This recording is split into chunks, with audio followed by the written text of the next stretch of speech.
And absolute cinema ഒരു champions league match എന്നൊക്കെ പറഞ്ഞാൽ ഇതാണ്. മൊത്തം 9 ഗോളുകളാണ് ഇന്നത്തെ ആ ഒരു ബയേൺ വേഴ്സസ് PSG പോരാട്ടത്തിൽ വന്നത്. സ്വന്തം ഹോമിലേക്ക് ബയേണിനെ വിളിച്ചു വരുത്തി 4-നെതിരെ 5 ഗോളുകൾക്ക് തകർത്ത് വിട്ടിരിക്കുകയാണ് PSG. ഡെംബലയുടെ ഒരു പെനാൽറ്റി അടക്കമുള്ള 2 മനോഹരമായ ഗോളുകൾ, ക്വാറസ്കേലിയയുടെ 2 ഇടിവെട്ട് ഗോളുകൾ, ഒന്നും പറയാനില്ല. കഴിഞ്ഞ വട്ടം ഡെംബലയാണെങ്കിൽ ഈ വട്ടം ആ ഒരു ബാലൻ ഡി ഓർ ചിലപ്പം അയാൾ തൂക്കാനുള്ള എല്ലാ സാധ്യതയും ഉണ്ട്. പക്ഷെ ബയേൺ തോക്കാൻ തയ്യാറായിരുന്നില്ല. ഹാരി കെയ്നും ഒലീസയും ഡയസും ഒക്കെ സ്കോർ ചെയ്തു.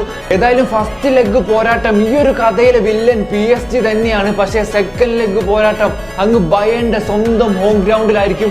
സോ ഒരു ഗോളിന്റെ വ്യത്യാസം മാത്രമാണ് ഇപ്പൊ നിലവിൽ ഫസ്റ്റ് ലെഗ് കഴിഞ്ഞപ്പോൾ ഉള്ളത്. ബയേൺ ഇനിയും ഒരു കംബാക്കിനുള്ള ഒരു സാധ്യതയുണ്ട്. അങ്ങനെ അങ്ങ് വിട്ടുകൊടുക്കാൻ ബയേൺ തയ്യാറായിരിക്കില്ല എന്നുള്ള കാര്യം 100% ഉറപ്പാണ്. അത് ഇന്നത്തെ ആ ഒരു മാച്ചിൽ നമ്മൾ കണ്ടതാണ്. ആ ഒരു ആവേശം, ആ ഒരു ഗോളുകൾ, ആ ഒരു അറ്റാക്കിംഗ് കളി എന്ന് പറയുന്നത് വേറെ ലെവലായിരുന്നു ഇന്നത്തെ ആ ഒരു മാച്ചിൽ.